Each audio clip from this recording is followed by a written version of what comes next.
Hola, ¿qué tal? Buenas tardes a todas y a todos. Muchísimas gracias por su presencia, tanto a los que están aquí presentes como a los que nos están siguiendo a través de Internet.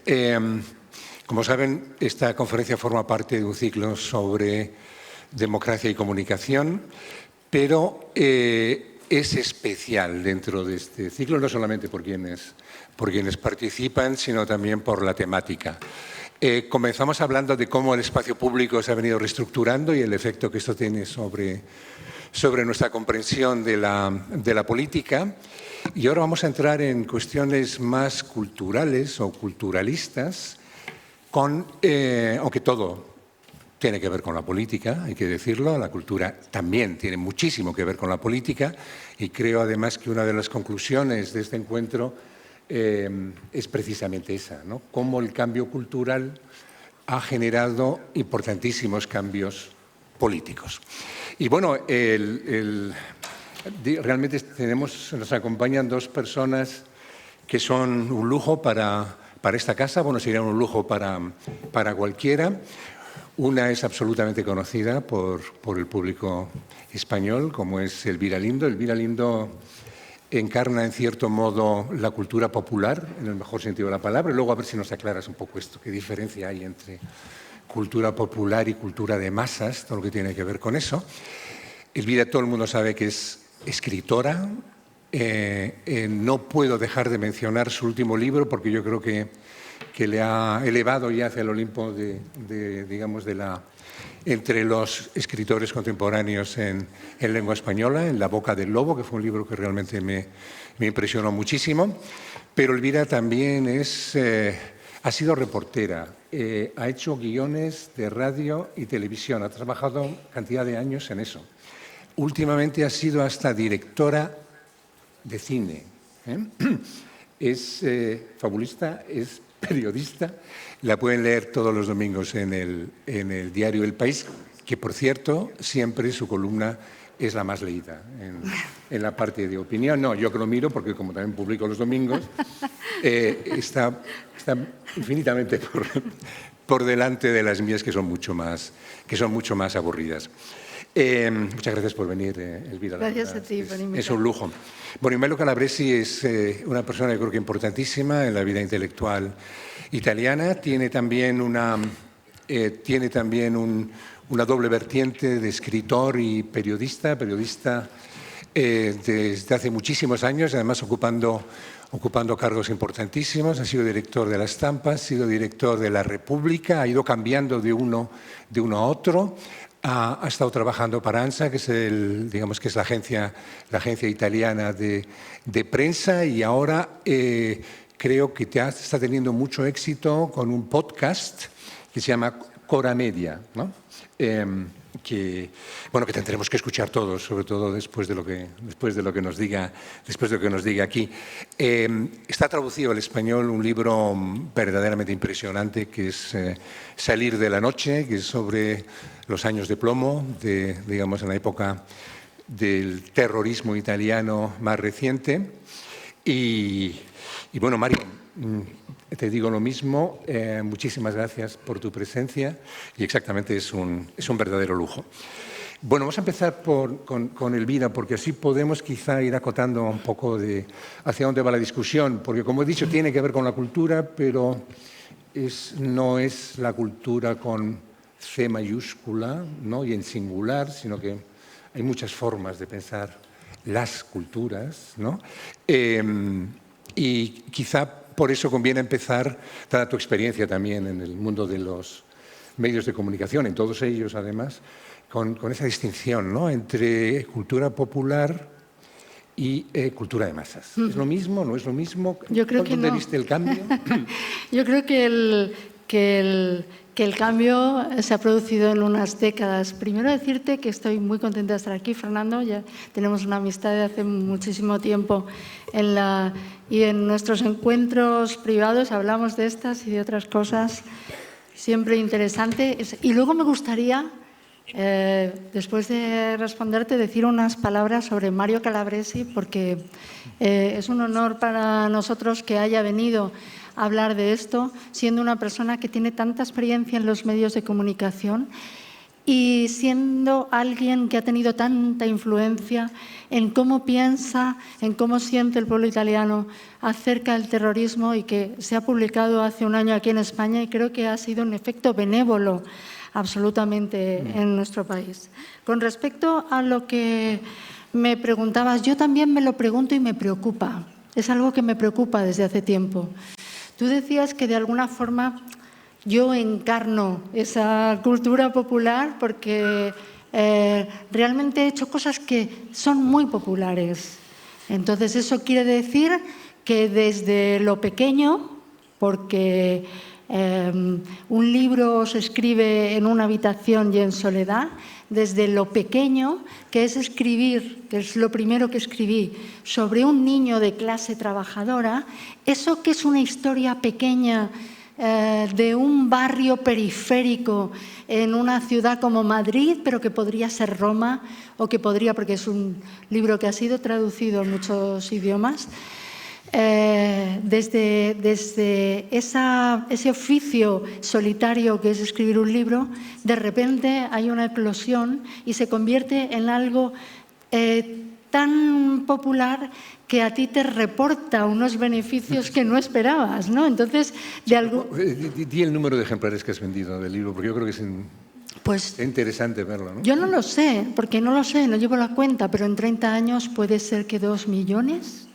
No lo sé, porque son 7, 8, no me acuerdo ni los libros de la serie que son, pero sí que sé que tuvo un impacto en la literatura popular, pero concretamente ese personaje que nace tanto de la cultura popular, nace como han nacido siempre las historias en la cultura popular, digamos, en experiencias pequeñas, en experiencias humanas pequeñas.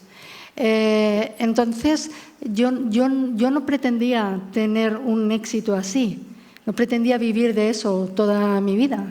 Entonces, se hace como se hacían los cuentos antiguos. Cuando comenzó el término cultura popular, que yo creo que fue en el siglo XIX y que está relacionado con una especie de nacionalismo cultural, de querer reivindicar la cultura popular de cada sitio para que no se pierda, pues de alguna manera, diré el nombre del personaje porque es inevitable, Manolito nace como una voz en la radio, como nacían los cuentos antiguos. Entonces se publica y se convierte en masivo, pero su nacimiento es el mismo que el de las historias antiguas, con lo cual lleva el sello de la cultura popular. Para mí hay una confusión en los últimos años entre lo popular y lo masivo, y esa confusión es la que produce efectos aberrantes. Ahora, seguro que, Mario sabe infinitamente más que yo sobre esto, pero Pasolini habló mucho de la cultura popular y habló mucho de cómo la cultura no estaba hecha ni por los intelectuales, ni por las clases trabajadoras, ni por lo que consume la burguesía. La cultura es una mezcla de todas esas cosas. Lo que él decía era: podemos acabar con el alfabetismo, podemos uniformar la cultura, pero esa uniformización también es mala, porque crea digamos, mucha confusión en torno a lo que es la cultura. Yo me lo pregunto muchas veces en los últimos tiempos, porque veo qué es lo que valoran los críticos, qué es lo que valoran, sobre todo con respecto a la televisión y a las redes. Creo que hace unos años se tenía un pensamiento más crítico con respecto a lo que la gente consumía, y yo creo que ahora lo que se valora es lo que se consume más, que ese es el término en el que valoramos, es como confundir, como decía Machado, valor y precio. Nosotros valoramos a las cantantes de masas o las cantantes de masas que reúnen a más gente en un estadio. Nosotros valoramos, tenemos que repetir las tiradas de libros constantemente, tenemos que decir la gente que va al cine constantemente. Hay muchos autores que quieren salirse de eso. Me acuerdo que hace muy poco Francis Ford Coppola decía, todos nos alegramos de tener espectadores, pero no es la medida de las cosas, ¿no? Entonces yo creo que hay un abaratamiento no ya de lo que se ofrece, sino del sentido crítico hacia lo que se ofrece.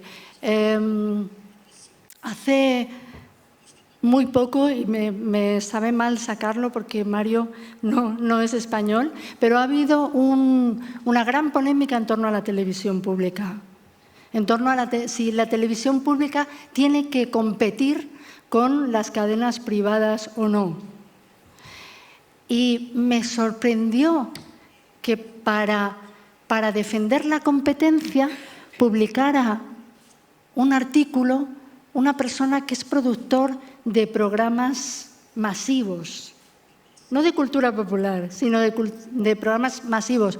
Me sorprendió que esa fuera la persona que defendiera el que Televisión Española tiene que competir con las cadenas privadas. ¿Por qué? Porque no es la voz autorizada para esto, porque tiene que haber alguien que esté fuera de los medios de comunicación para valorar qué es lo que ofrecemos a los demás, ¿no? Pero no sé si me he explicado. Sí, no, y luego seguro que vas a enganchar con ese tema. Mario, asociamos la banalización, la trivialización del espacio público con un nombre que es un nombre italiano, que es Berlusconi. Me consta que estuviste siguiendo la carrera política de Berlusconi y un poco desde España también estuvimos muy atentos a esta evolución italiana por una razón fundamental, y es que mi generación al menos, bueno, Elvira es mucho más joven que yo,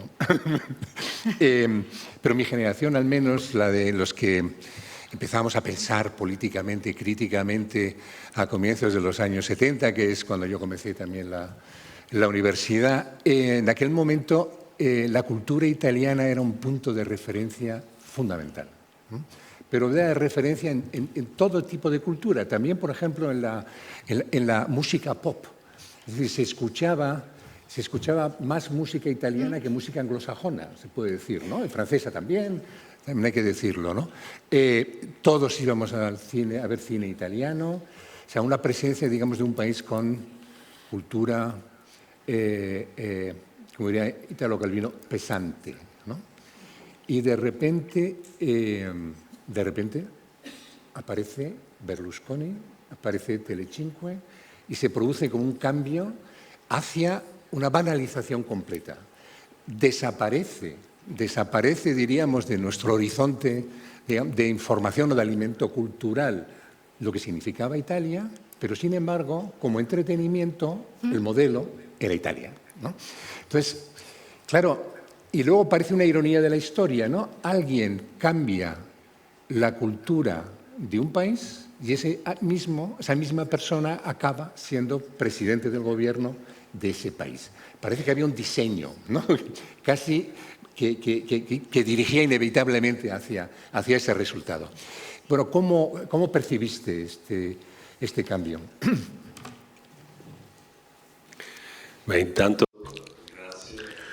Para empezar, muchas gracias y buenas tardes a todos. Estoy verdaderamente muy contento de estar aquí. Gracias. Gracias por la invitación que me han hecho. Yo entiendo el español, pero bueno, lo hablo de una forma trágica, por lo cual, bueno, pues les ahorro mi español. Este título es fundamental, la banalización del espacio público. Estamos viviendo en un momento en el que todo se simplifica. Se ha eliminado todo lo que puede parecer complejo. Esencialmente se nos dice que para comunicar bien hay que ser muy directos, muy sencillos, porque quien lee o quien escucha no se tiene que cansar. Y este punto del cansancio es el primer punto dramático, porque la comprensión de las cosas fundamentales y complejas, en cambio, exige trabajo. Sin ello es muy difícil entender la complejidad. Lo segundo es que no hay que cansarse y que no hay que perder tiempo. Es decir, son mensajes cortos, sencillos y rápidos. Y por este camino llegaremos a Berlusconi. ¿Por qué me preocupa la banalización del espacio público? Porque la democracia está hecha de complejidad, de tiempo largo. Es el esfuerzo de mediación entre diferentes sujetos. Y si nosotros decimos que los caracteres de la democracia y por lo tanto la complejidad, digamos, el esfuerzo y el largo plazo son cosas que ya no sirven, estamos diciendo que la democracia es inútil. Estamos diciendo que los elementos fundamentales de la democracia pues ya no sirven. Si hacéis un experimento, vais a una escuela y decís que en China construyen una autopista en un año y que la misma autopista se tarda entre 5 y 10 años en cualquier país español, y les preguntáis que cualquier modelo es mejor, que qué modelo es, dicen que el chino. Pero si les hacéis razonar y les decís por qué, les preguntáis por qué, en Francia, en España, en Italia, en Alemania, emplean 5 años.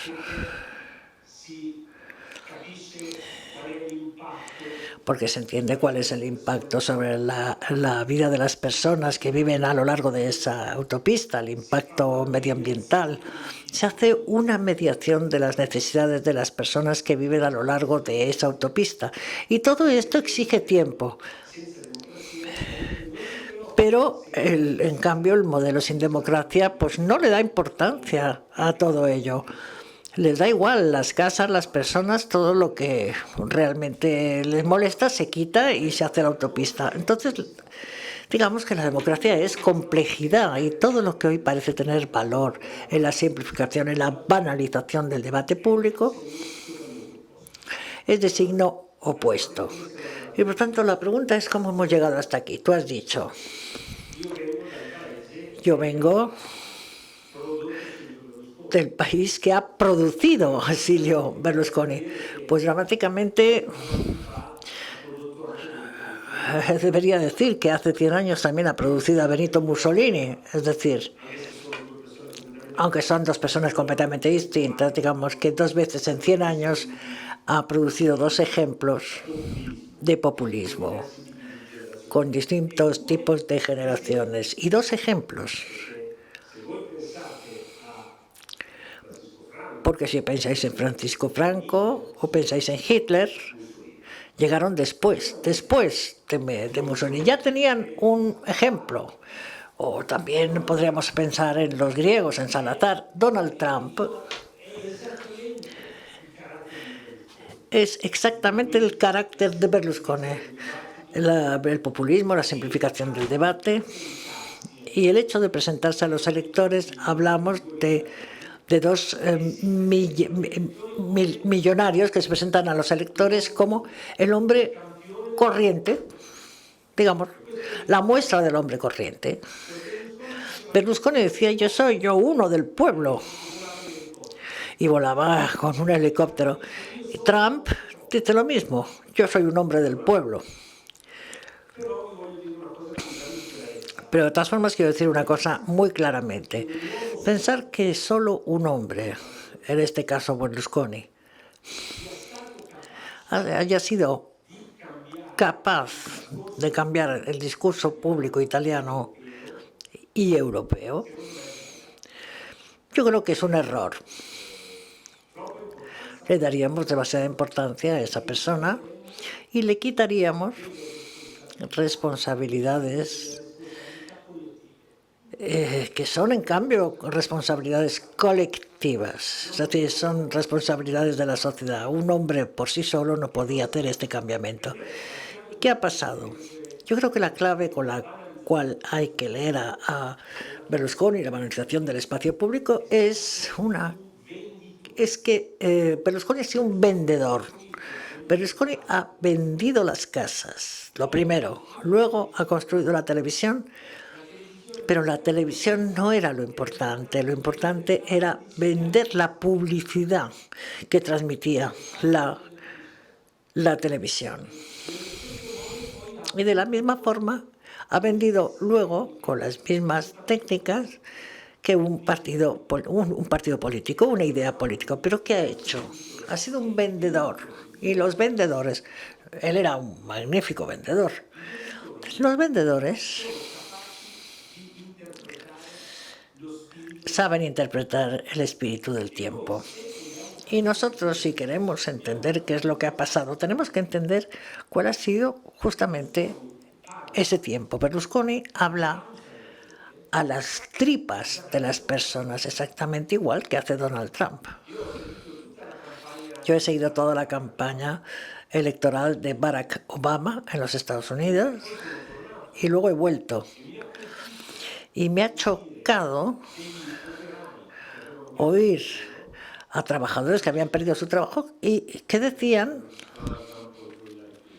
en el momento, sí, la elección de Donald Trump contra Hillary Clinton, decían, Hillary Clinton habla la lengua de las élites, de los poderes fuertes. Donald Trump habla de nosotros, de nuestra lengua, habla de nuestro sufrimiento. Y yo decía, pero ¿cómo es posible? Si es un millonario, ¿pero qué tiene que ver contigo? Pero en su simplificación decía cosas que, digamos, la clase obrera no había oído nunca. Si pensáis que hoy los partidos, digamos, de izquierdas en Italia están en el centro histórico de la ciudad, en Milán, en Roma, en Turín, el Partido Democrático es el partido de la élite, del centro histórico. Las periferias, que han ido a votar la Lega, que han votado a Berlusconi, hoy están votando a la extrema derecha de Giorgia Meloni.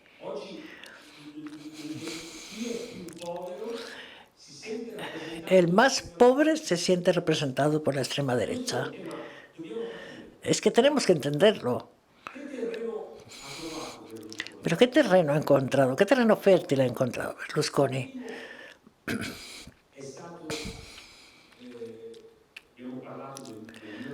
Hemos hablado de mi libro, que hablaba del terrorismo, de los años de plomo.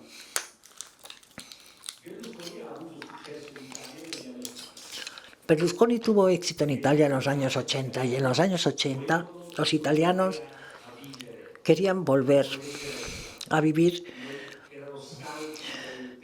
de una forma ligera, estaban hartos del terrorismo, del miedo de salir de casa, estaban hartos de sangre. Llegó antes que dijo, enciende mi tele, te puedes divertir, te puedes relajar. Y las personas han dicho, por fin, no, estábamos hasta arriba, porque si las ideologías y la cultura intelectual, bueno, es que es un paréntesis, bueno, esto es una tremenda simplificación, pero bueno, es la simplificación que la opinión pública ha percibido. Digamos, si el 78 y la contestación, si las ideologías nos han llevado a 10 años de sangre, de miedo y de masacres, por fin, ahora tenemos una alegría, un recreo, una forma de aliviarnos. Y ahí ha entrado la banalización. Y la banalización de Berlusconi ha sido hacer creer a las personas que el profesor, el intelectual, el especialista, el experto, fueran todas personas pesadas y que se podía vivir sin ellos. Ya está bien, fuera los profesores. Nosotros en Italia también hemos tenido un Berlusconi 2.0, que ha sido Beppe Grillo. Beppe Grillo, yo creo que es una persona, por lo menos en mi opinión, más trágica que Berlusconi, porque fue una persona que llegó y ahora a los italianos ya las competencias, haber estudiado no vale nada. Llevo al Parlamento personas que no tienen ninguna competencia, que no tienen ninguna formación, pero da igual. Ese es un desastre terrible. Y aquí me paro.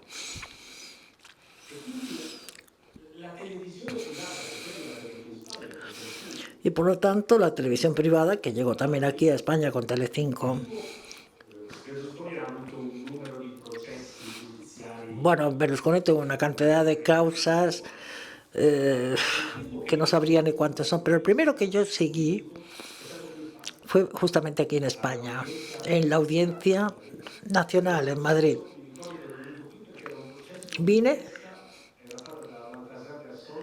porque estaba Baltasar Garzón y Carlos Castresana, el Telecinco. Y lo terrible, para mí, yo llego aquí, era aproximadamente los años 90, a finales de los 90, y seguía este pleito y estaba verdaderamente sorprendido porque aquí Berlusconi tenía vínculos con el Partido Socialista de Felipe González y le defendían los socialistas porque en Italia había sido amigo de los socialistas de Bettino Grassi. Pero Luis, mientras tanto, se había convertido en un líder de derecha. En Italia la izquierda estaba en contra y aquí, en cambio, donde estaba el pleito, digamos que el gobierno, en cierto modo, pues le miraba con favor. Y yo, la verdad es que no lo entendía. Para mí era bastante confuso.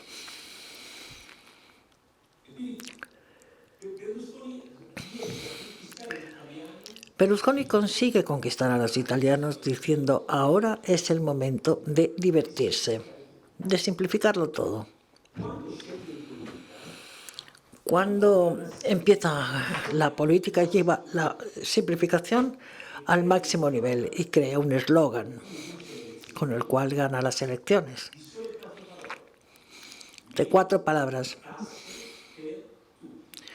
menos impuestos para todos. Un programa político de 4 palabras. Recuerdo que su partido,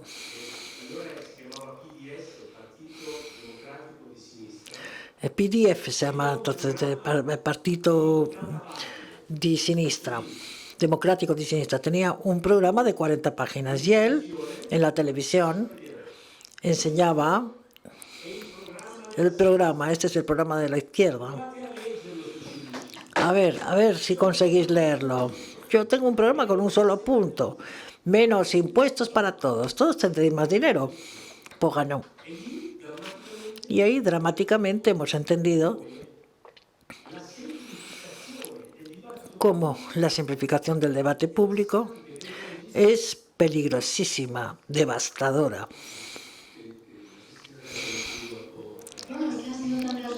Sí, no. Las que ha contado Mario, yo creo que una foto que se publicó ayer, porque ahora yo creo que incluso esos personajes no necesitan, ni tan siquiera necesitan mucho a medios de comunicación, porque ellos son sus propios medios de comunicación. Ellos publicitan su opinión y su propaganda en sus propias redes. Y yo creo que esa foto que apareció ayer, que colgó Milei en su Twitter, en la que aparecía con Elon Musk y él aparecía vestido de lobezno, se aparecían vestidos de 2 superhéroes, ¿no? Sí. Y el otro de Iron Man, digamos que es el final, es como el final o la perversión absoluta de esta historia. Yo creo que lo que sí que fue Berlusconi fue un pionero. Fue un pionero al utilizar sus propios medios de comunicación. Digo que ya no hacen falta esos medios, pero utilizó esos medios de comunicación para luego convertirse a la política. En el caso de Trump, intervino en programas que parecían de Telecinco o que eran que provenían de Telecinco para luego pasar a la política. Yo creo que fue un pionero que nosotros, desde España, pensábamos que no tenía futuro, o que al menos en nuestro país no tenía futuro. Parecía que siempre piensas que tú eres de otra manera, que tú no vas a caer en esa red, que tú vas a distinguir, es decir, pensabas ingenuamente que el pueblo español iba a distinguir entre lo que verdaderamente era democrático y lo que era un populacherismo, no digo ni populismo, populacherismo barato, ¿no?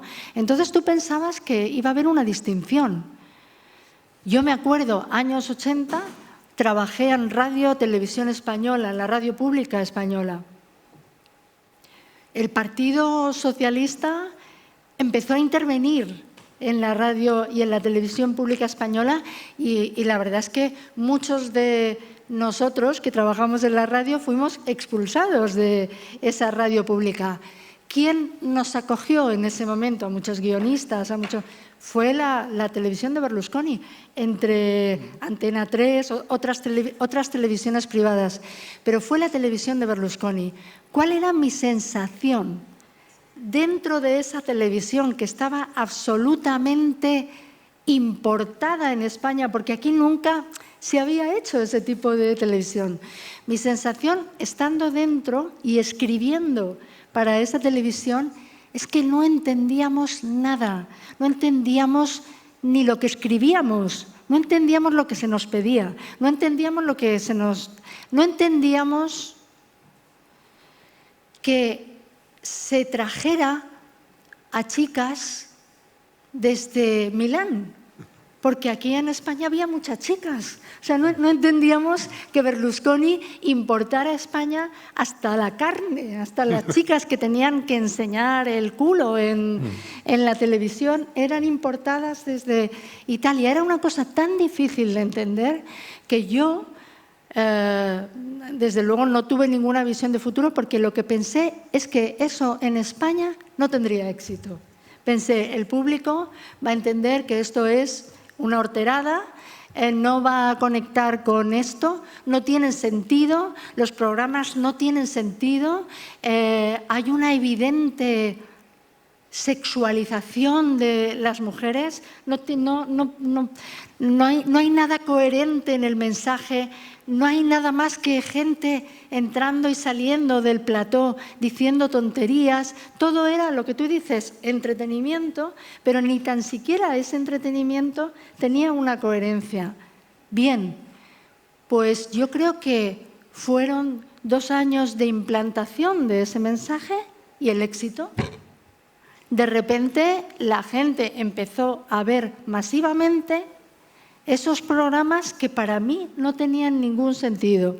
Y sí que creo una cosa que decías, Mario, y es que casi siempre pensamos que la culpa de todo la tiene una persona, o la tienen 2 o 3 personas, o la tienen los empresarios, y nunca apelamos a la responsabilidad colectiva, a lo que nosotros consumimos y aquello para lo que nosotros trabajamos.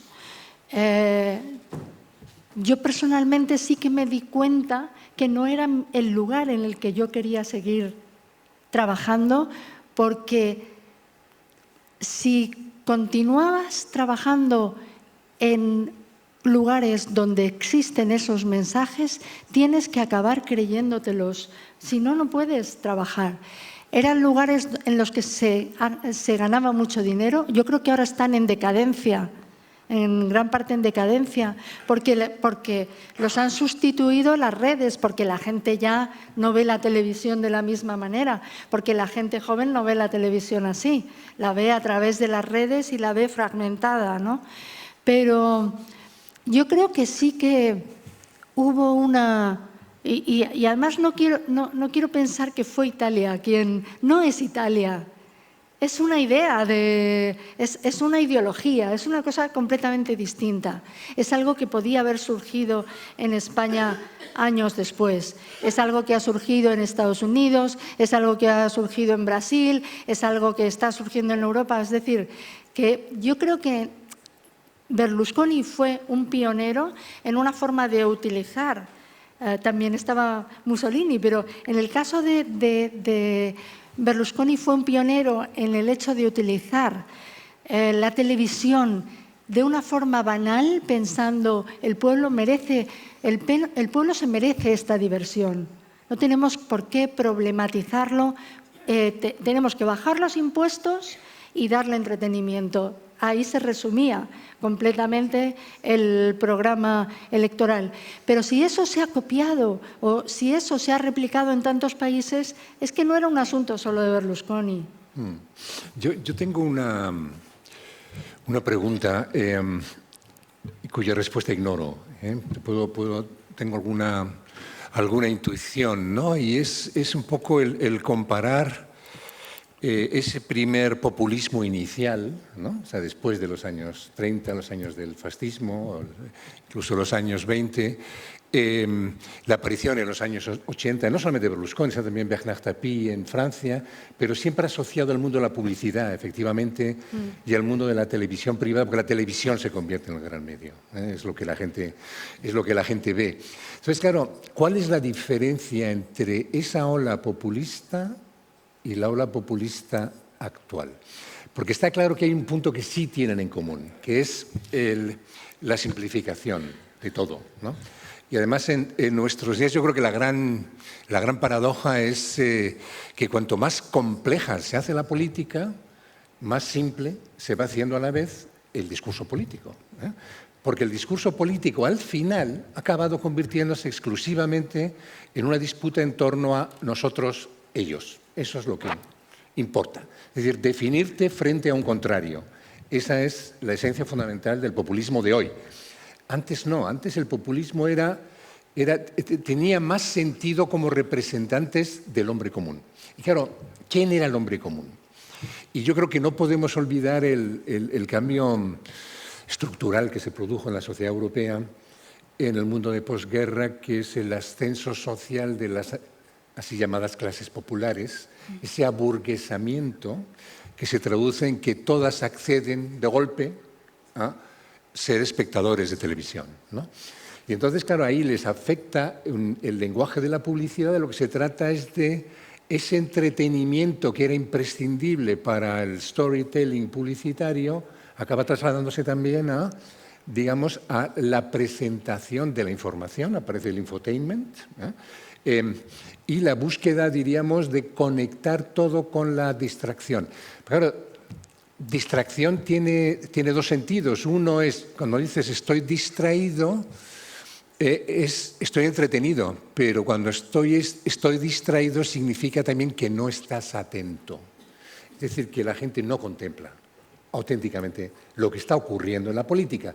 Y yo creo que en Italia, por ejemplo, con la crisis famosa, ¿no?, de la logia masónica, ¿no? ¿Cómo se llamaba? P2. Yo creo que ahí fue cuando hubo una toma de conciencia realmente de que estaba...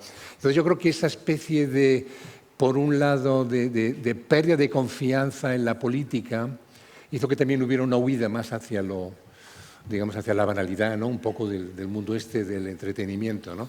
Pero hoy yo creo que el foco es distinto, ¿no? Pero yo no acabo de ver claramente qué es realmente lo que está en el fondo, ¿no? Porque ahora parece que es un populismo que está mucho más fijado en buscar el adversario en el extranjero, ¿no?, el inmigrante, en fortalecer el grupo nosotros a partir de la identidad nacional. Mientras que en la época de Berlusconi yo creo que era se jugaba mucho más la carta del hombre común frente a las élites, mientras que ahora se juega más la carta de la identidad. No sé si estáis de acuerdo más o menos con esta idea o no, pero yo creo que es lo que explica realmente también que toda la política hoy, la política democrática, está cada vez más polarizada también, ¿no? Sì, io credo che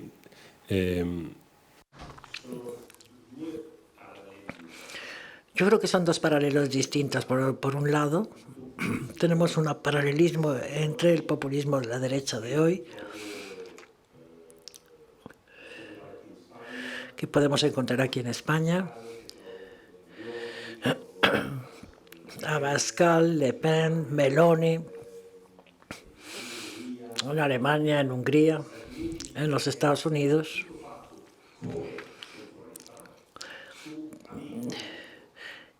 Que se funda en amigo o enemigo como hace 100 años.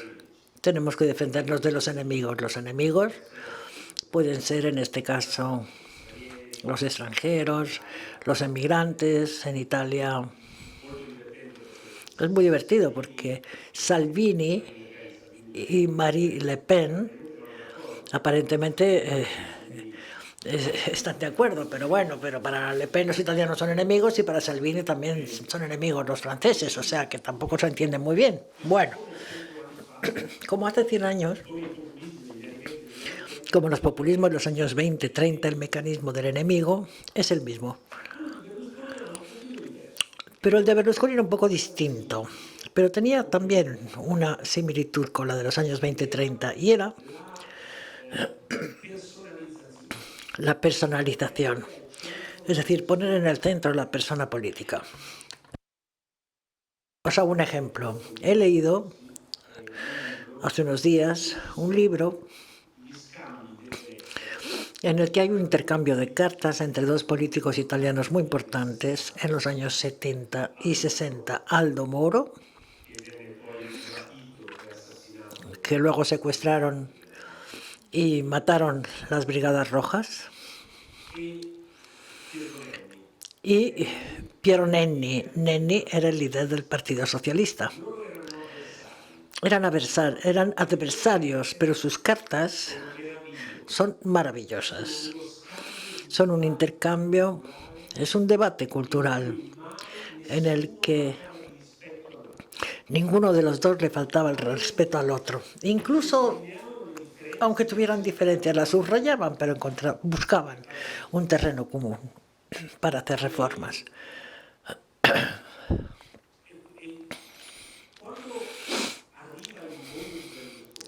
Cuando llega el mundo de Berlusconi, en cambio, es un mundo en el que el adversario es el enemigo. Hay que ensuciarle, hay que enfangarle y hay que reírse de él. Y otro punto importante, Berlusconi, el fútbol. Es también propietario de un club de fútbol, el Milan. Tú tienes que ganar al adversario. En el fútbol, tú no te puedes pararte y ponerte a hablar con los otros y decirles pongámonos de acuerdo. No, está claro que no. Si el modelo es el modelo del fútbol, tú tienes que ganar y el otro tiene que perder. Recuerdo en un debate televisivo entre Berlusconi y un adversario suyo, que en un momento determinado Berlusconi le dijo, no sé, le estaba preguntando que explicara algo de política. Le dijo Berlusconi, ¿usted cuántas copas de campeones ha ganado? El problema, bueno, ha dicho esto como decía Elvira,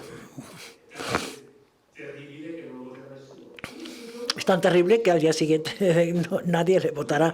Al día siguiente no, porque ha ganado la Copa de los Campeones, el del Partido Socialista, no, entonces él es mejor. Y dices, pero ¿cómo es posible que el debate ha llegado hasta aquí? Pero decía, Moro y Nenni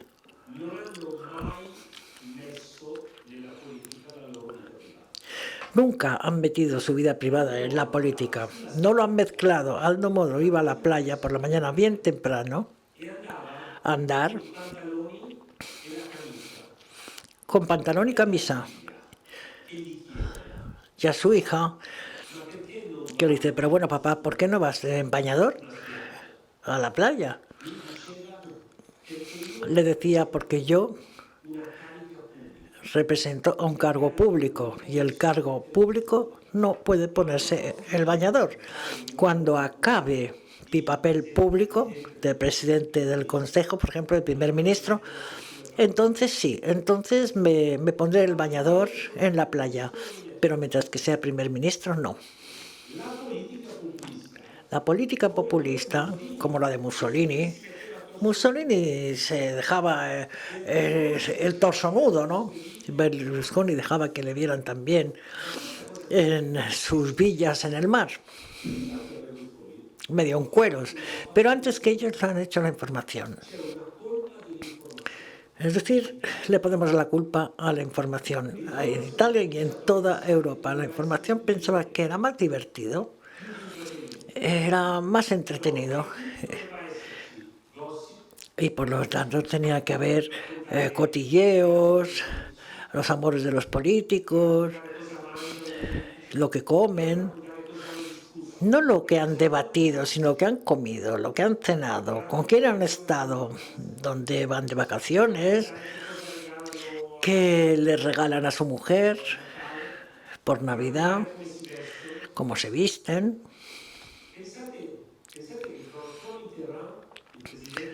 Pensad que François Mitterrand, el presidente francés, tuvo una compañera durante muchísimos años y tuvo una hija con ella. Los periódicos, claro que lo sabían. No se ha hablado jamás de esto durante 20 años. ¿Y por qué no hablaban de ello? Porque pensaban que era mucho más importante hablar de la política que hacía Mitterrand, no del hecho que tuviera una hija con un amante. Franklin Delano Roosevelt tenía una poliomielitis y iba con una silla de ruedas. Lo sabían los fotógrafos y los periodistas, pero nunca nadie le hizo ninguna foto sentado en la silla de ruedas. Cuando tenía que hacerse una foto, se levantaba con un bastón, se ponía de pie y así dejaba que le hicieran la foto. Pero como no lo escribían, no. Porque era importante su política del New Deal, no el hecho de que estuviera sentado en una silla de ruedas. Lo importante era su cabeza, no sus piernas. Pero el periodismo empezó a darle más importancia a las costumbres, a los hábitos privados que al comportamiento público. Y cuando tú confundes lo público con lo privado, es natural. Lo de Berlusconi, cuando la política se vuelve entretenimiento, el hombre que era el rey del entretenimiento, pues se convierte en político, es natural. No hay que dar mayor explicación. Este fue el salto.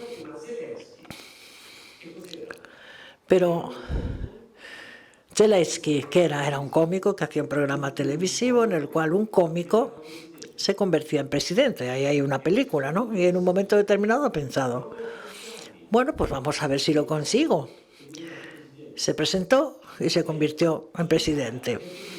En Italia, Beppe Grillo también era un cómico que en un momento determinado dijo, pero bueno, pues a lo mejor yo puedo gobernar el país con el mismo programa que tenía como cómico, y lo consiguió. Johnson, bueno, también era un poco cómico, ¿no? Y se ha convertido en primer ministro. Donald Trump. Y se ha convertido en presidente de los Estados Unidos. Ni que provengan de la comedia, ni que procedan de la comedia, porque si nosotros recordamos, yo veía con cierto pánico, ¿os acordáis cuando entró Podemos en el Congreso y de repente era todo como, había como un deseo de espontaneidad o de falta de formalidad que yo creo que ha desembocado en algo que no es bueno para las instituciones, que es que la política sea un número constante, ¿no? Sí, la teatralización. Sí, es teatral. Y yo creo que eso que decías tú, Fernando, de en qué se diferencian aquel populismo entonces del de ahora, yo creo que ahora no es necesario ni ganar una guerra, ni dar un golpe de Estado, ni que haya una dictadura. No es necesario. Estos personajes pueden tener un hábitat presuntamente democrático y vivir en ese hábitat presuntamente democrático. Yo creo que también hay cosas que se van normalizando y que en un primer momento nos parece que no van a poder suceder. Yo me acuerdo cuando veía a Berlusconi, yo pensaba, ¿cómo será Berlusconi dentro de las instituciones? ¿Cómo irá Berlusconi a las instituciones europeas? ¿Cómo va a comportarse? Sí, claro. Y entonces, al principio estabas muy sorprendido porque veías que Berlusconi metía la pata, hacía chistes machistas, hacía comentarios sobre el físico de la mujer de Macron, pero poco a poco eso se va normalizando. Entonces se normalizó Berlusconi, se normaliza que Meloni se haga unas fotos con 2 melones, se normaliza que Donald Trump le diga cosas sobre el culo de las mujeres, se normalizan, se van pasando límites, y yo creo que precisamente lo que necesita la democracia es una cierta formalidad, porque si digamos que es el campo en el que nos tenemos que mover todos, más vale no saltarse los límites, porque lo que se convierte es en un circo, ¿no? Y ese discurso de contra la élite, que es el discurso que fue tan repetido en la campaña contra Hillary Clinton, ¿no? en Estados Unidos, ese discurso de ella es la élite, ellos no se enteran y yo soy el hombre del pueblo. Yo creo, fíjate, que eso se ha asumido muchísimo desde el mundo de la cultura. Es decir, hablamos de la televisión, hablamos de lo masivo, hablamos de lo que no es exactamente popular, sino masivo, y cuando alguien lo critica, parece que lo hace desde una posición de élite. Es decir, no se puede criticar lo que gusta al pueblo porque tú te estás colocando en una posición de élite. Y eso es la trampa para que no puedas criticar nada de esto, ¿no? Yo creo que lo que ha hecho la televisión todos estos años ha sido educar a ese pueblo, a ese hombre común del que tú hablabas, ha sido, además, ha contado con que los pequeños pueblos, con que las zonas rurales se han despoblado y la gente tenía como compañía la televisión. Y eso ha sido peligrosísimo, es decir, que se ha resquebrajado digamos, los lazos sociales, y entonces se han quedado a partir de cierta edad las personas mayores con la tele, solamente con la tele. A mí me impresionó mucho el otro día, dentro de un programa que se está haciendo en la España despoblada, estudiando cómo son esas personas mayores, cómo viven en soledad, cómo es la soledad de las personas mayores. Por supuesto, la televisión en sus casas está puesta todo el día, porque ellos no tienen teléfono inteligente, no tienen un iPhone, no están todo el día con las redes, ellos están viendo la televisión. ¿Les gusta la televisión? Pues no lo sabemos, pero a lo mejor no les gusta. El problema es que se convierte en la compañía necesaria para un mundo de seres solitarios. Y en ese mundo de seres solitarios, los medios de comunicación se tienen que convertir en diversión, en compañía que divierte, no en compañía que informa. Hay otra cosa también que le ha sucedido a los medios, es que saben que pueden atraer al público mucho más si ofrecen opinión. Es decir, si ofrecen una opinión con la que la gente se sienta identificada. Entonces, ¿qué ocurre? Que las inversiones en información son muchísimo más bajas que las que había antes. Lo que la gente necesita son personas que, y lo digo yo que me dedico a la opinión, pero lo que más me interesa a mí del periódico, sobre todo, es la información. Sin embargo, ha pasado a un segundo plano, porque lo que atrae a la gente es que tú escribas sobre lo que pases a limpio, como se dice, lo que ellos piensan, ¿no? Sí, me alegro que hayas sacado todos estos temas porque quería venir al presente, ¿no? Hemos estado un poco viendo la evolución, ¿no? Desde los 80. Y claro, yo creo que el cambio, el salto hacia, sobre todo, Internet y las redes sociales, ¿no? La prensa digital, la dictadura del clic de la que tú hablaste antes, Elvira, que me parece que es tremendamente importante, o sea, lo que importa es la cantidad, no la cualidad. O sea, que alguien triunfa desde el momento en que es seguido, simplemente por el hecho de ser seguido, ¿no? O sea, ¿qué efecto tiene? Bueno, el efecto político es evidente, ¿no? Porque yo creo que y tú implícitamente lo acabas de decir, si nos fijamos en la opinión, no importan los hechos, o los hechos importan menos, ¿no? Los hechos sobre los que se informa importan menos. Entonces, a partir de ese momento, lo que importa es la opinión que construye los hechos. Hay una frase de Epicteto que a mí me gustaba mucho, que decía algo así como: no son los hechos los que estremecen a la gente, sino las palabras sobre los hechos, ¿no? Y creo que ese es creo que es muy cierto, ¿no? Y que ahora mismo lo que importa son las palabras, no son los hechos, ¿eh? Y por tanto hay una dejación de la información rigurosa y una explosión de la información partidista y de la opinión partidista. Entonces la gente lo que hace es adscribirse para leer a aquellos que le confirmen en sus opiniones previas, ¿no? O sea, no para tratar de contrastar opiniones. Entonces ahí, y además cuanto más duros son con los adversarios, tanto más éxito tienen también, ¿no?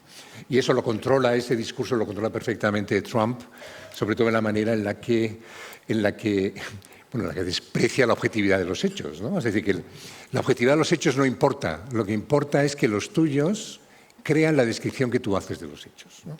Y yo creo que esto es nuevo, porque aquí ya esto va más allá del entretenimiento, ¿no? Yo creo que hemos entrado en algo que es cualitativamente distinto, que es eso que se llama política posverdad, ¿no? Que tiene muchas dimensiones, evidentemente, y donde realmente ahora el problema no es el hacer frente a la complejidad del mundo, sino el problema es la información veraz, ¿no? Es decir, que es porque tenemos un poco la impresión de que nadie se cree nada, salvo aquello de lo que le informan el grupo nosotros, ¿no? Los suyos.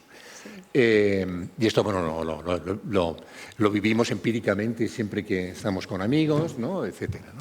Entonces, yo no sé, por eso, ¿dónde veríais el salto cualitativo, ¿no? O lo más relevante desde el mundo de la televisión, que sigue siendo todavía imperante, desde el mundo de la televisión o digamos, desde el mundo de la prensa, ¿no? Fundamentalmente, que la prensa cada vez parece que tiene menos importancia.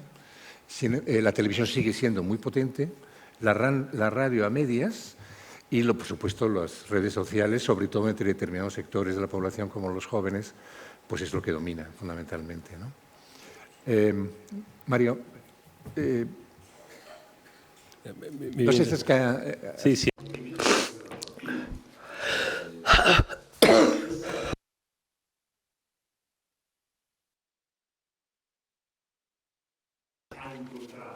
Cuando esta banalización de la que hemos hablado se ha encontrado con la tecnología, se ha unido a la tecnología, pues entonces ha llegado el desastre. Me he apuntado ayer toda una serie de cosas. La tecnología nos ha llevado a una aceleración. Una aceleración del mecanismo estímulo-respuesta. La simplificación. Twitter ha introducido en la información la idea de la simplificación. Es decir, tú tienes que decir las cosas con muy pocos caracteres. Si no eres capaz de decirlo, bueno, pues no vale. Simplificación. ¿Qué nos ha aportado Facebook? El Lite. ¿A favor o en contra? No había medias tintas. No, como en Roma. Arriba o abajo. Si es el mismo pulgar, ¿esto me gusta o no me gusta? No cabe la posibilidad de decir, bueno, sí, en fin, me gustaría mejor o preferiría o tal. No. O lo uno o lo otro, la simplificación total. ¿Y esto qué significa? Significa que tengo que estar a un lado o al otro.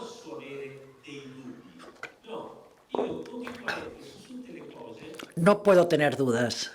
Constantemente. Me tengo que poner de un lado o del otro. ¿Sí o no?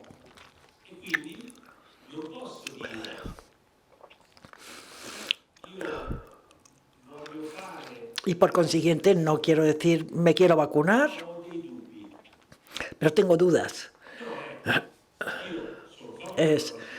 Yo estoy a favor de la vacuna o estoy en contra. Y el debate público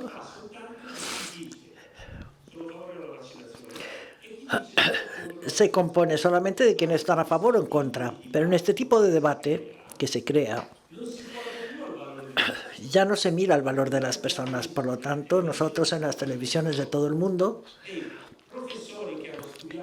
hemos visto profesores que han estudiado toda su vida el sistema inmunitario diciendo sí a la vacuna, y gente que no había estudiado perfectos ignorantes que decía, pues estoy en contra. Yo me he encontrado en estos debates televisivos y decía, pero bueno,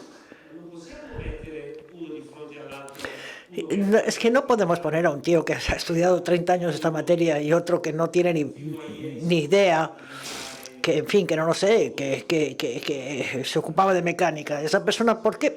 No, tenemos que tener las dos opiniones.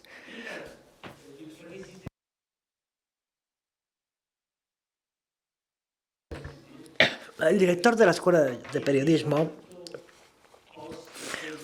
me ha dicho el debate post-Facebook, que es un debate total.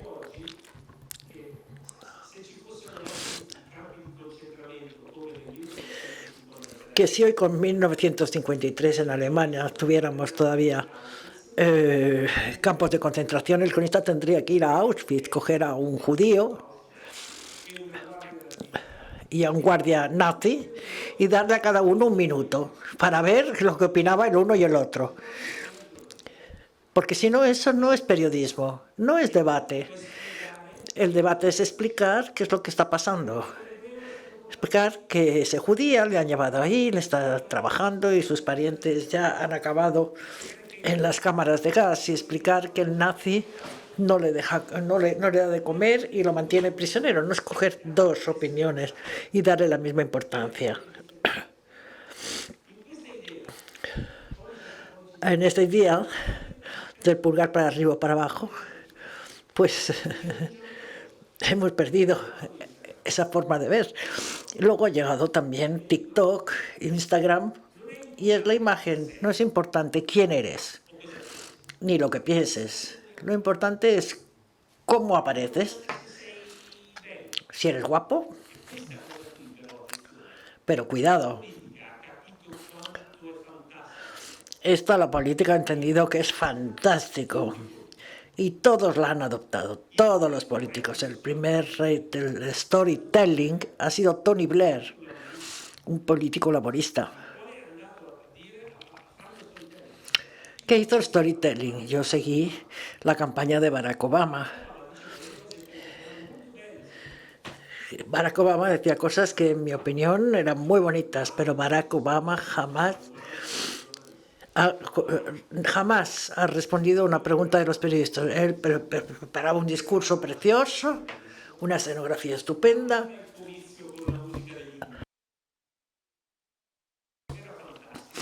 Empezaba con la música de U2, decía frases que ya las había preparado, que eran estupendas, y luego cuando salía, los periodistas querían hacerle preguntas, y saludaba y se iba.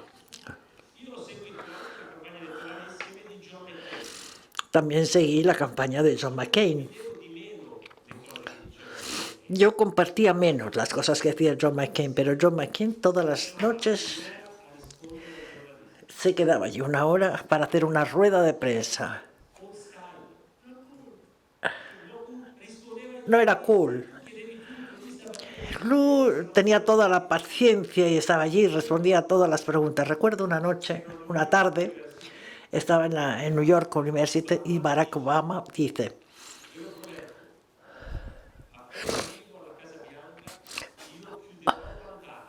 os prometo que en cuanto llegue a la Casa Blanca cerraré Guantánamo. Todo el mundo ahí aplaudiendo como locos. Y yo estaba cerca de un periodista del New York Times y dijo: es imposible cerrar Guantánamo. porque Bush ha cogido gente en Irán y en Afganistán de forma ilegal. Probablemente habrá terroristas, otros no lo serán, pero no los puede soltar. Los tienes que llevar a Nueva York porque el Tribunal de Terrorismo está en Nueva York.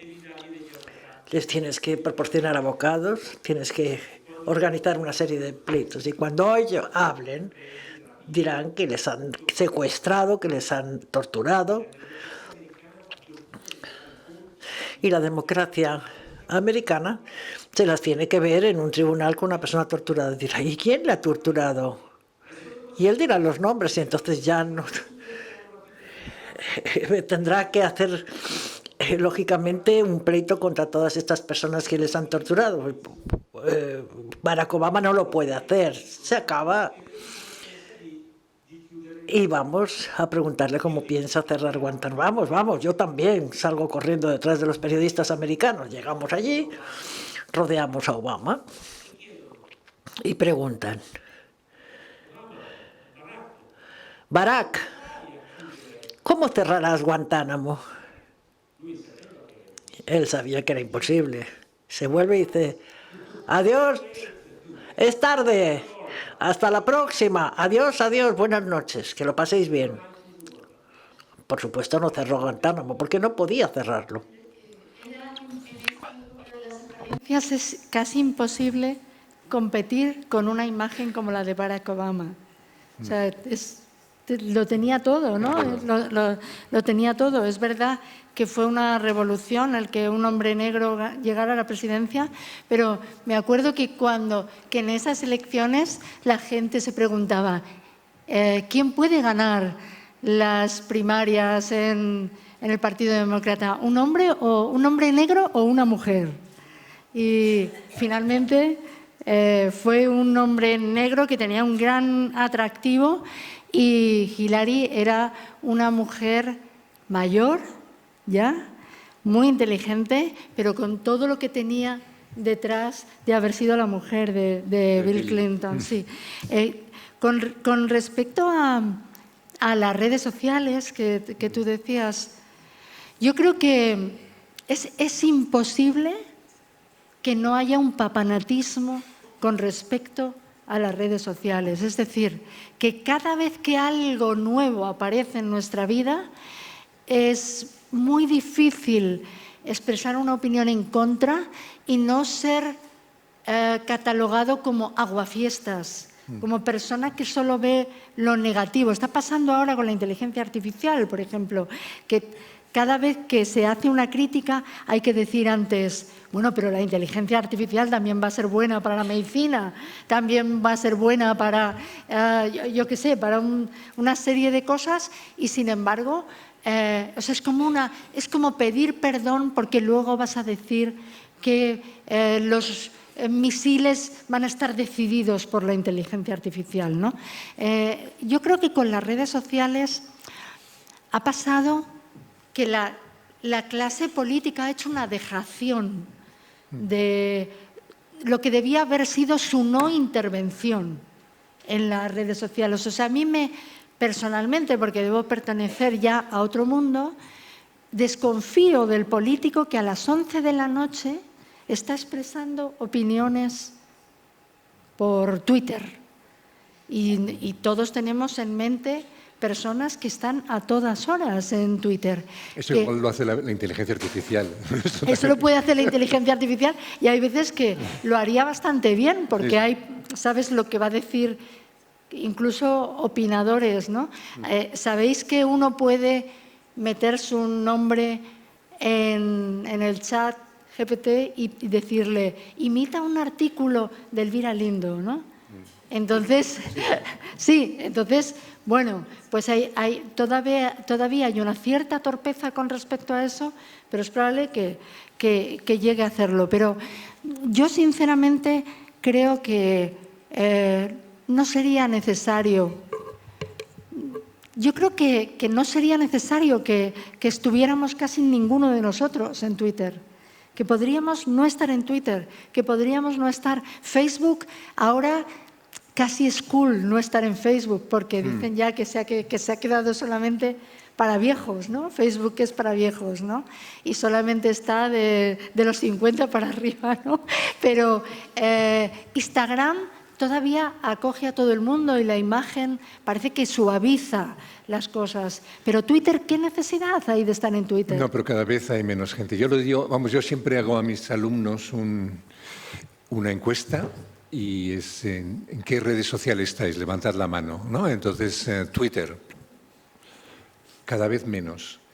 TikTok. Facebook, bueno, TikTok sí, bastantes, pero Instagram, todos. Todos.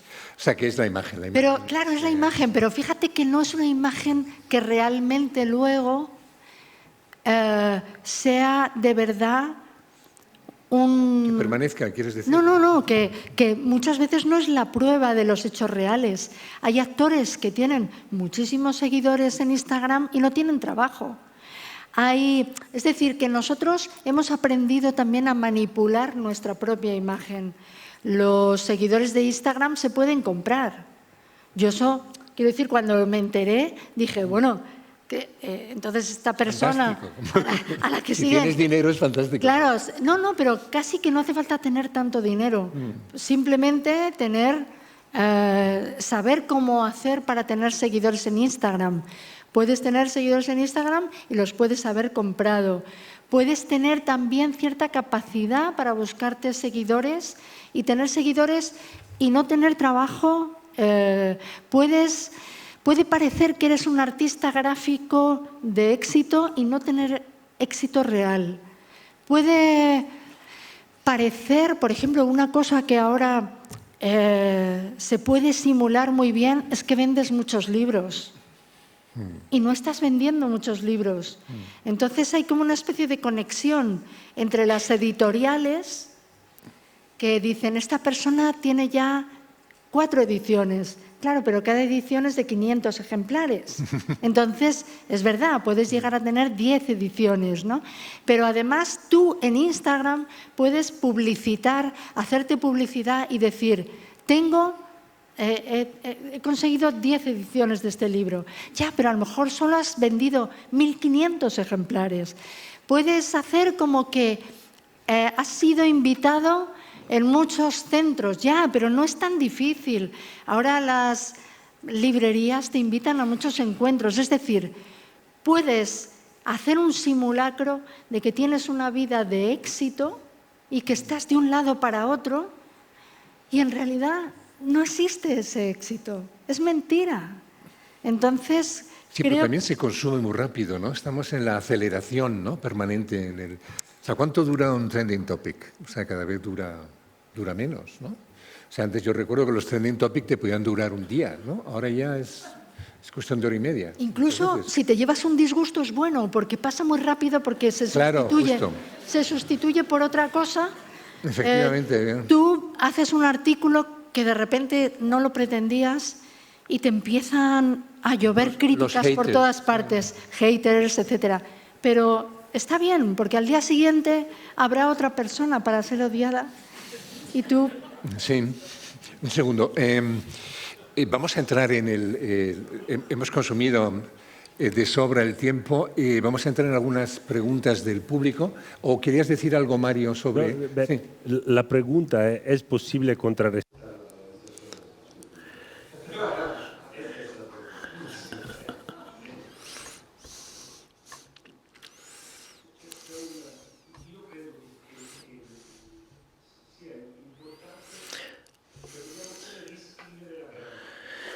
Yo creo que tenemos que volver a escribir la gramática. Yo creo que esto es importante. Y eso se hace en el colegio. La gramática es una cosa. Hay que volver a enseñar a las personas a cultivar dudas, a hacerse preguntas sobre las cosas, a no pensar, a no confundir propaganda e información.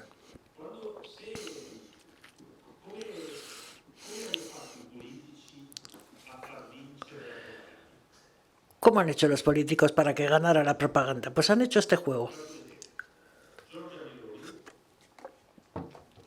Un ejemplo, Giorgia Meloni dice,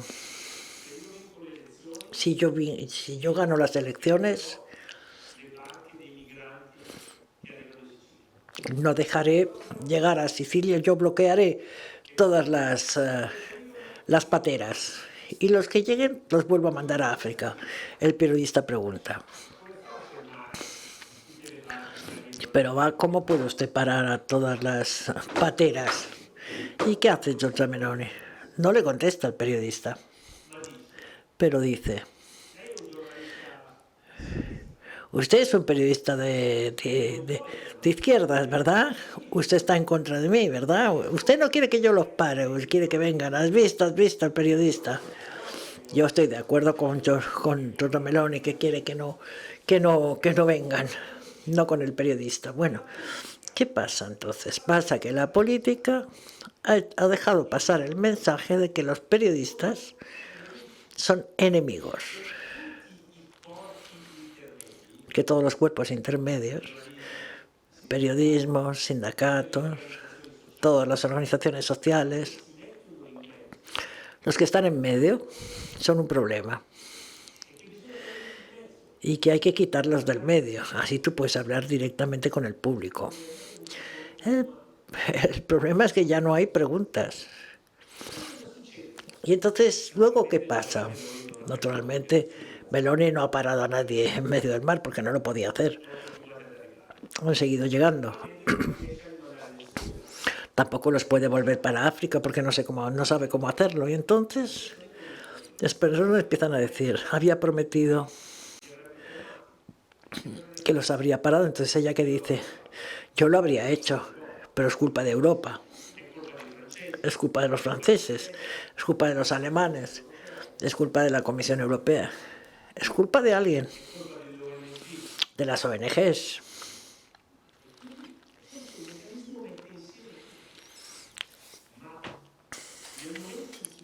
Este mecanismo lo junta todo, pero en cuanto las personas empiezan a hacerse preguntas y a cultivar dudas, entonces quizás las cosas cambien.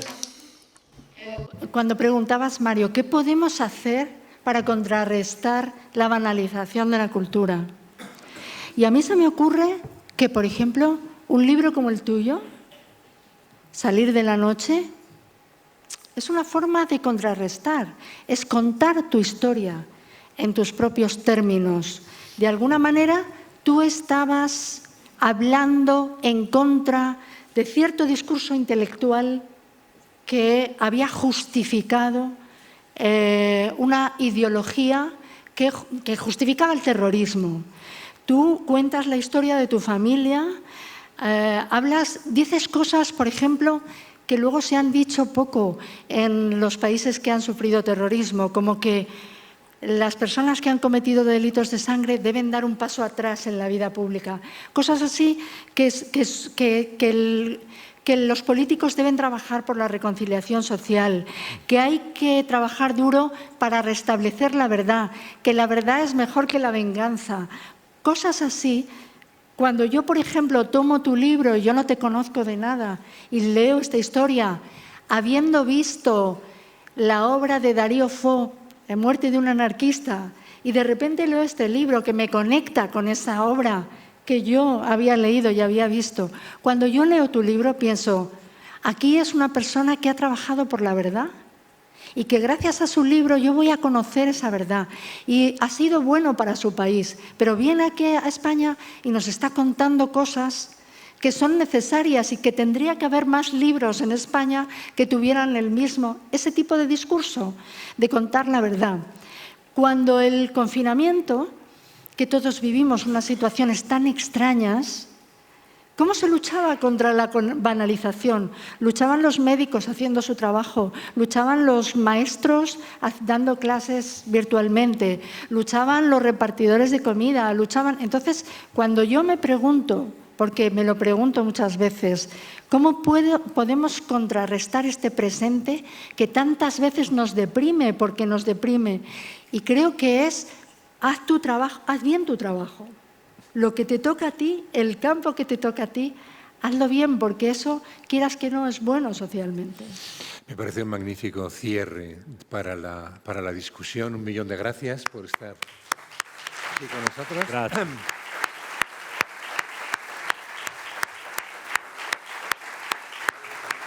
Y bueno, vamos a recoger 3 preguntas del público. Sí, por aquí hay una. Enseguida llega el micrófono.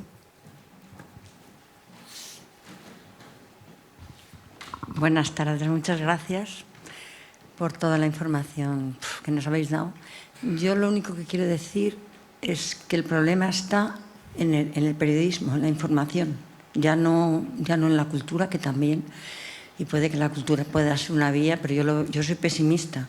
El problema está exactamente en lo que hemos estado oyendo al último tramo, que no importa los hechos en absoluto, importa la opinión. De hecho, el aforismo de Epicteto es exactamente ese, la opinión, no la palabra, la opinión.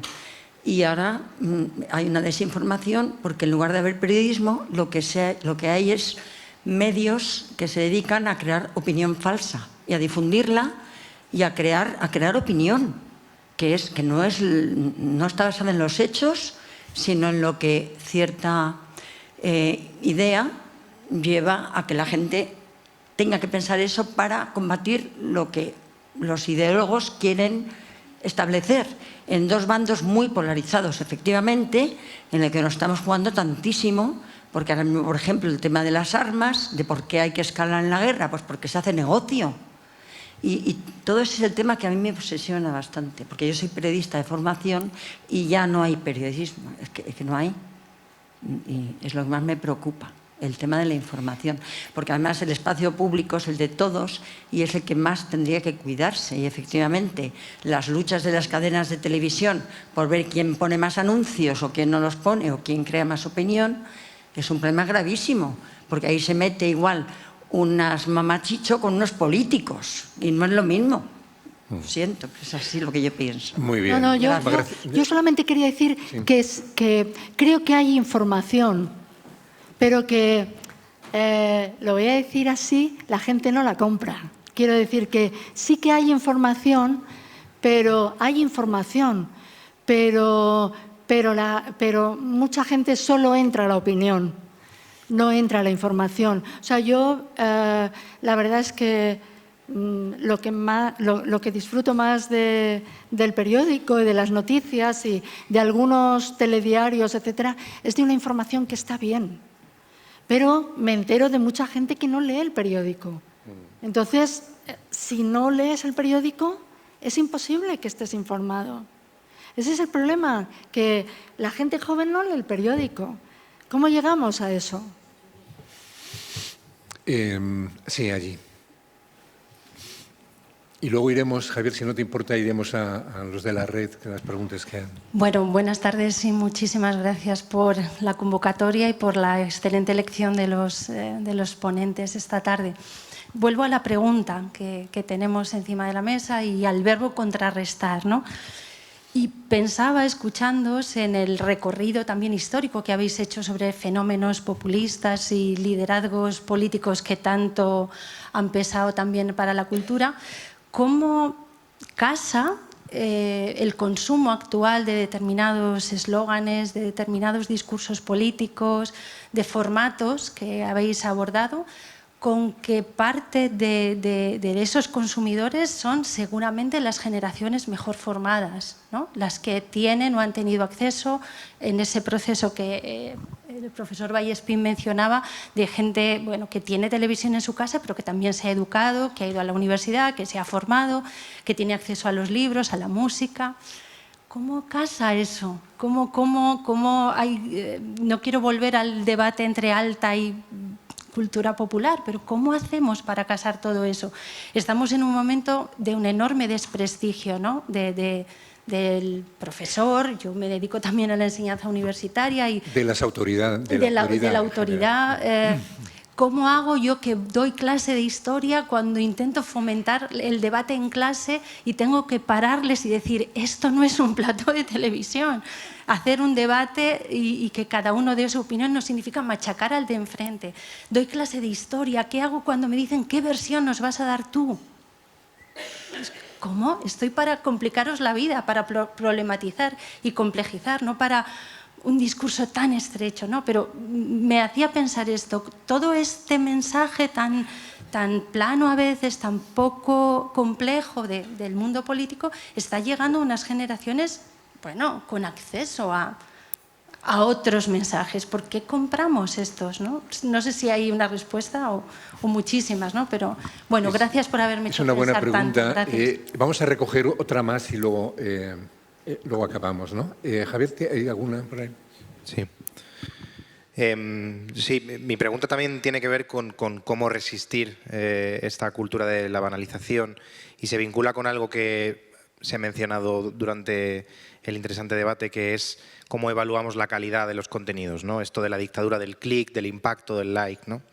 Que es algo que afecta a todas las industrias culturales, ¿no? Hoy en día tener más seguidores ayuda a publicar un libro, ayuda a participar en una película, ayuda a conseguir un trabajo, etcétera, etcétera, ¿no?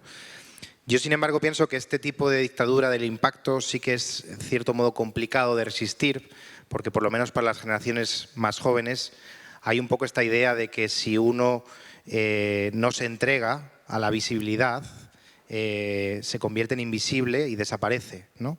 Sobre todo cuando uno tiene una situación laboral más precaria, se corre un poco ese riesgo de dejar de ser relevante, ¿no? Uno es como una marca de sí mismo, igual que también las universidades son marcas, los centros, las empresas son marcas, etcétera, ¿no? Ahora, lejos de ser pesimista, estamos viendo que hay ahora mismo ciertos movimientos, por ejemplo, en el mundo de la universidad, de ciertas instituciones que están abandonando los rankings de calidad que miden la calidad de la investigación en base al número de artículos publicados, ¿no? Y yo quería preguntar si en el mundo de la prensa o en el mundo editorial hay ciertos movimientos también en este sentido, de tratar de abandonar esta dictadura del impacto, de la visibilidad, y si no es así, ¿por dónde podrían comenzar, ¿no? O digamos, vosotros que conocéis desde dentro de ese mundo, ¿cómo podría comenzar a salirse de ese impacto, o sea, de esa dictadura del impacto, ¿no? Muy bien. Sì, qualquiera del... No, volevo... Diciamo non c'è... Digamos que en el debate de esta tarde no ha habido demasiado optimismo.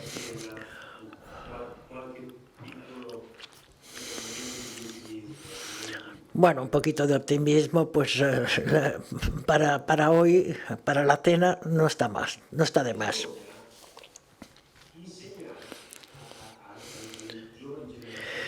Hay que enseñarles a sus estudiantes, a las jóvenes generaciones, que el esfuerzo es lo mejor que pueden hacer en esta vida.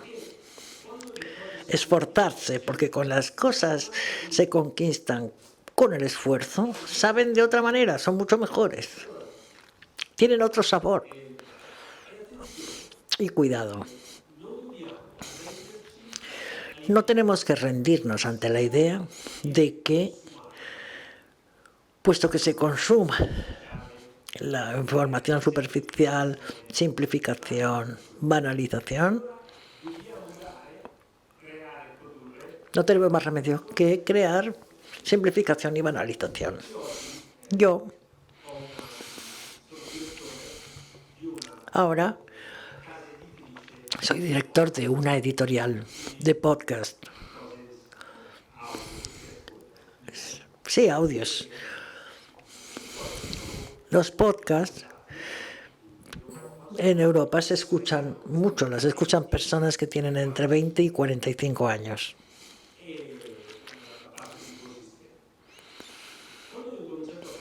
Digamos, la parte más importante. Digamos. Cuando empecé a hacer podcast, quería hacer podcast de política extranjera y todos me decían, pero si es que para la política extranjera no le interesa a quien tiene 20, 30 años. En un momento determinado decidí, pues no lo sé, hacer una apuesta. con una chica joven, que hace 2 años tenía 26 años, que me había llamado mucho la atención porque en Instagram, cuando los talibanes, los americanos huyeron de Afganistán el 15 de agosto de hace 3 años, ella, que había ido a Afganistán y conocía a muchas personas y periodistas, entró en Instagram durante 20 días explicando de hora en hora qué era lo que estaba pasando en Afganistán. Cuando empezó, la seguían 25.000 personas. 10 días después, 300.000. Porque estaba explicando, porque estaba dando información de calidad. Entonces yo le pregunté a esta chica, a esta joven periodista, que se llama Cecilia Sala, si quería hacer un podcast diario, explicando todos los días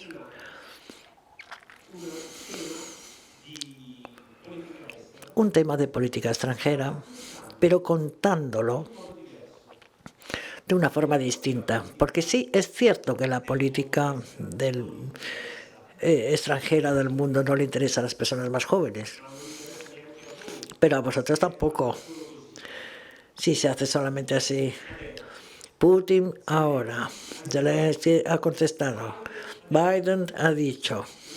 No es interesante. ¿Qué es lo que nos interesa? Nos interesa la explicación del contexto, el por qué las cosas han sucedido, las consecuencias de esas cosas. Entonces yo a esta chica, a esta joven periodista, Cecilia Sala, le pedí, te doy la posibilidad de viajar. Te vas 8 semanas a Ucrania, a Irán, a Sudán, a Israel. Pero tú todos los días intenta explicar algo que ha sucedido a través de la historia de una persona. Un hecho concreto. Y cuando empecé, hablé con las plataformas de distribución de los podcasts para saber si querían colaborar, y todos me han dicho que no, Spotify, Amazon, bueno, todos me han dicho que no. Al cabo de 2 años en Italia, Cecilia Sala tiene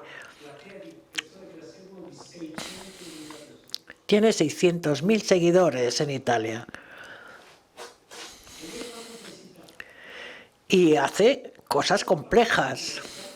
Hemos hecho una apuesta con una persona muy experta de China, sobre China, que íbamos a hacer un podcast semanal, media hora cada semana, explicando una historia y un problema de Oriente en esta semana. En un primer momento, ya te digo que hemos hecho una apuesta, y yo he dicho, ya verás, que aunque tú hagas una cosa complicada, verás que conseguiremos llegar a 5.000 personas que te escuchen. Y él ha hecho, no, ¿qué va? 5.000 personas, ¿qué va? Ahora, todos los sábados hay 50.000 personas escuchando un podcast que una semana habla de la política de la India, la pena de muerte de Singapur, la tecnología en China.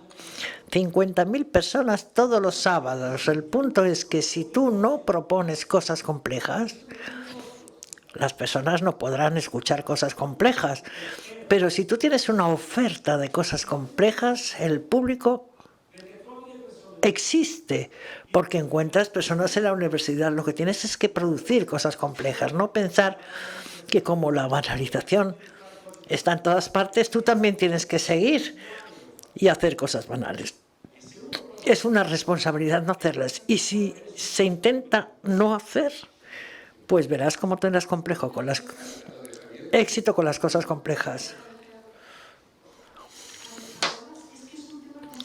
El convencer a la gente más joven de que no tiene que hacerse visible es un asunto muy complejo, porque ellos han nacido y crecido en esa visibilización. Yo creo que los podcasts de de los que habla Mario, que son interesantes y que son, pero también hay otros podcasts que tienen que ver con nuestro tiempo, que es una especie de exhibición permanente personal, ¿no? Que es el contar, el que todo suceda alrededor de tu vida. Y con respecto a ser visible en las redes, yo sé que hay personas que son importantes, digamos, en los medios de comunicación que han dicho, no voy a estar en las redes. Y, sin embargo, han conseguido seguir con su programa pero hay que ser valiente porque hace 4 años era una exigencia de las radios, de los medios de comunicación. Tú tenías que tener una presencia pública, tenías que tener una serie de seguidores. ¿Cómo convences a la gente joven de que eso no sea lo más importante? Yo creo que tiene que pasar de alguna manera este sarampión que estamos viviendo de expresión continua de tu yo, de tu individuo, de tu ego. Tiene que pasar. Porque va a haber a lo mejor un aburrimiento general. Esto está sucediendo en el periodismo. Mira, yo me pongo a leer columnas, os pasará lo mismo. Te pones a leer columnas en el periódico y ¿cuántas columnas hay que hablan del propio columnista? O sea, hay tantísimas. Es verdad que el columnista es un punto de vista, que tiene que hablar de cómo ve el mundo desde su punto de vista. Eso es verdad. Pero hay un exceso de relato personal, yo creo, y hay una mirada poco generosa al mundo. Cuando se enseña periodismo hay que enseñar a la gente que tiene que mirar el exterior, no solamente tu identidad, no solamente tu género, tú estás relacionado con 1000 cosas. Es decir, que muchas veces hay una preponderancia del yo y están pasando demasiadas cosas en el mundo como para que tu yo sea lo más importante. Entonces, ¿cómo enseñar eso a la gente joven? Sería la pregunta de la profesora de Carolina. Pues es muy difícil, yo no tengo, pero sí que sé que, por ejemplo, en la enseñanza pública, en institutos y en colegios, todo depende del activismo social de los profesores, casi más que de la materia, de que sean no solamente maestros, sino activistas de la enseñanza, que es lo que hay que ser ahora. Bueno, muchísimas gracias de nuevo. Mario, Elvira y desde luego a todos ustedes por... Mario tiene más mérito que ha venido desde Italia. Desde Italia, sí. Bueno, pero ha hecho propaganda de su podcast, que vamos a escuchar todos. Por supuesto. Muchísimas gracias.